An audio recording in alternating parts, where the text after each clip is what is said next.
Iron Man is a cornerstone of Marvel Comics and of their premier superhero team, the Avengers. Because of that, versions of him from across the multiverse have appeared in Marvel's comics over the years, and today on Top 10 Nerd, I'm going to talk about 10 of them. I'm Adam Andrews, let's just jump right in. Coming in at number 10 is Iron Man, the Traitor. In one of the first ever What If comics, we get an answer to the question of, what if Iron Man was a traitor? It picks up following his usual origin story with Iron Man being famously captured and forced to make the tools of his trade. Like normal, he still creates the Iron Man armor, but the change comes when instead of booting up and busting his way out, the boot up sequence takes just a bit too long, and Yinsen's sacrifice goes to waste as it doesn't buy Tony enough time like it normally would. Tony is found and restrained before he can do anything. Now that he has been found and this new weapon, the Iron Man armor, is discovered, the leader of the organization that had captured Tony, Chen Lu, plants a device in Tony's arc reactor that keeps Tony alive, but that allows Chen to shut it off remotely if Tony doesn't do what they say. Crucially though, Chen also implants a communication device in Tony's skull so that Chen Lu can spy on and control Tony. Then,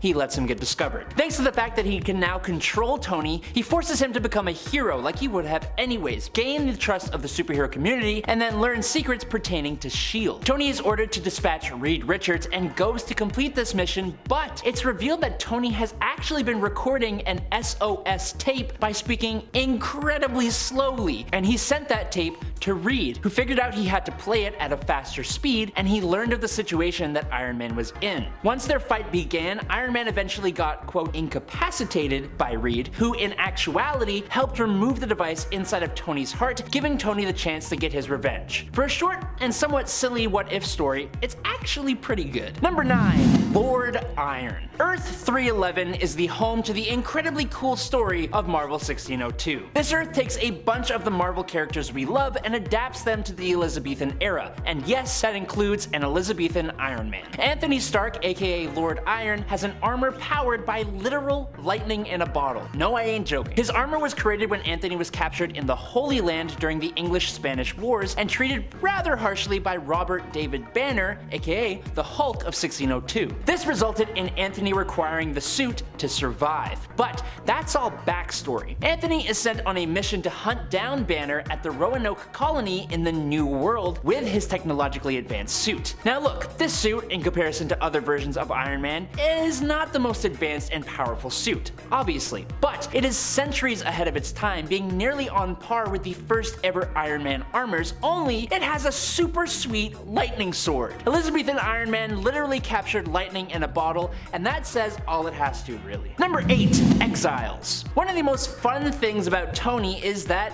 well, all you need is one story to take a man with the intelligence, wealth, and power of Tony Stark and make him unbothered by any kind of sense of morality. When you do that, what you get is terrifying. That's a man who can bring the world to its knees but has the sense to not let them know it and then be begged to take charge. And that's exactly what happened with the Tony Stark of Earth 42777. This incredibly evil Iron Man concocted a massive plan. Tony acquired every world conglomerate, he organized a mutant war against humanity, and then defeated their leader, Magneto, who he secretly supported, in order to be held up as a savior. He created a worldwide famine, the likes of which has never been seen before, and then invented the cures and vaccines to fix it. And all of that together got him elected president. He developed weather-controlling technologies to cause biblical-level natural disasters in Europe and Asia, having them beg for help to the point of giving up control to Tony. Central America and our very own Canada had economic down spirals that brought them into Tony's control as well. Tony then made a deal with Dr. Doom, who then attacked the Capitol and took out all the other Democratic leaders in America. Then,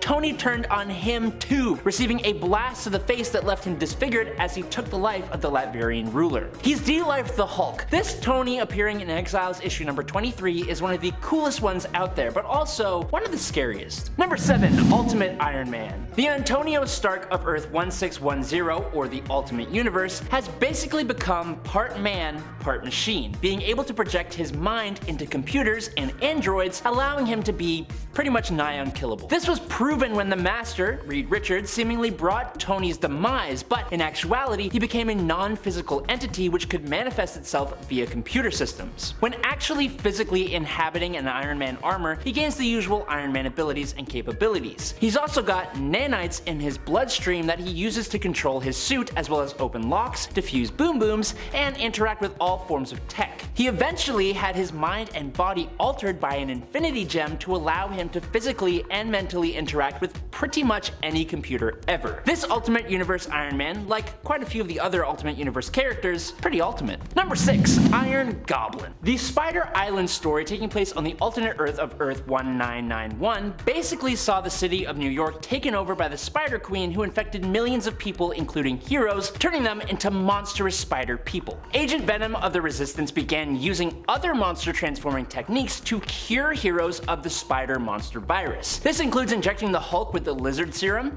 using the God Stone to turn Captain America into a werewolf, and Captain Marvel was turned into a living vampire. For Iron Man though, he was sprayed with Norman Osborn's Goblin formula. This gave Tony Stark super strength, speed, stamina, durability, agility, reflexes, and a regenerative healing factor. But of course, this was combined with all the technology of the Iron Man suit. Unfortunately, the Goblin serum famously also has the side effect of making people maniacal, paranoid, irrational, and illogical. Not wanting to go fully insane though, and to make up for his crimes as an arms dealer, the Goblin Iron Man wielded the Ebony Blade and sacrificed himself to save the Resistance. It was actually very awesome. Number 5. Iron Hammer. In the 2018 Infinity Wars story, a warped together world was created by Gamora using the power of the Infinity Stones and Gauntlet. Essentially, Gamora folded the universe, and that molded souls with one another, creating amalgamated heroes. And for this spot, we're talking about the amalgamation of Iron Man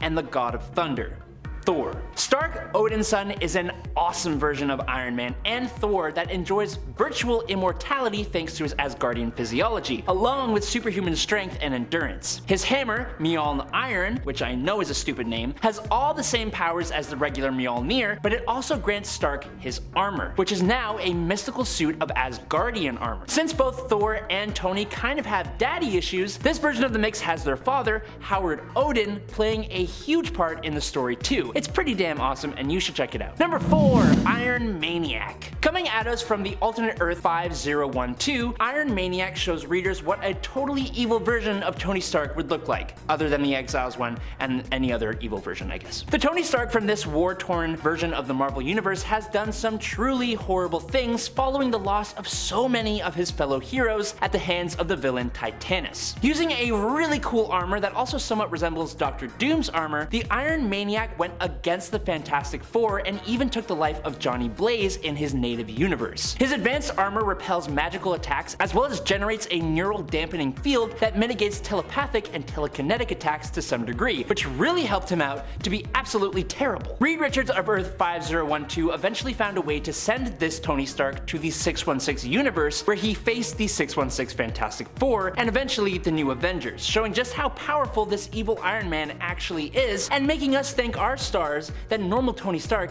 is a good guy. Number 3. Steel Corpse. In Marvel's Age of X universe, the X-Men never existed to represent all the good that mutants can do, and as a result of that, the mutant population had become enemy number 1 to the human race. In response to this, the mutant Magneto used his powers to literally steal buildings from New York and form Fortress X, a safe haven for mutant kind. This led directly to the creation of a team of non-mutant heroes organized by General Frank Castle and led by a much more unlikable Captain America to hunt down this resistance of mutants. One member of this team was a version of Iron Man named Steel Corpse. This Iron Man had become infected by a technological virus that fused him with his armor. Inside the armor, Iron Man has been slowly digested by the suit over the decades since he was trapped inside. The worst part is that this group of Avengers eventually decided that they aren't going to attack the mutants who are just trying to survive, so the government takes control of Steel Corpse and forces the suit to attack. Its twisted twisted, it's sick, and it's absolutely terrifying to imagine being slowly consumed by a suit of armor you can literally never leave and apparently cannot control. Number 2. Iron Lantern. The Amalgam Universe combined the world's two biggest comic book companies, DC and Marvel Comics,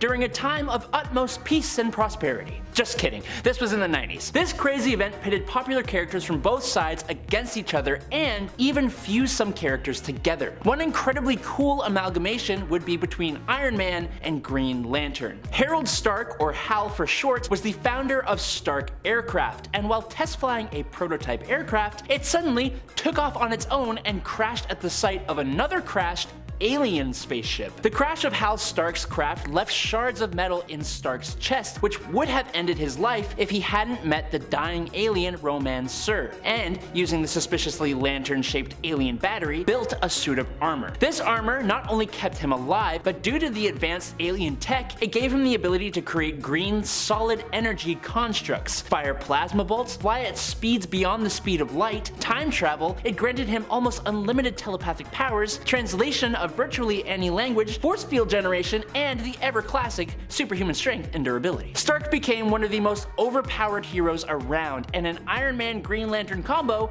was not something that I knew that I needed, but I'm glad I have it. And finally, in at number 1, it's Robert Downey Jr. Nothing can really stand up to the closest thing we got to a real Iron Man. Robert Downey Jr.'s portrayal of Tony Stark was the whole groundwork MCU, and his character endured for years, with aspects of his characterization even influencing comic Tony Stark to a degree. Taking aspects of the original character and adding some realism and a really likable performance made for a version of Iron Man that boosted up not only the comic book character's popularity, but through the MCU, it boosted up the popularity of comic books in general, and we will always celebrate that. Being in a world that is a bit more grounded and relatable to our own, this Iron Man doesn't have as complex of a story, nor is he more powerful, but he is more than impressive enough without that. Not to mention, he was the one to actually defeat Thanos in the end. His send-off from the MCU affected people who don't even read comic books, and I think that says a lot. And I can't read Iron Man in comics anymore without hearing Robert Downey Jr.'s voice. He is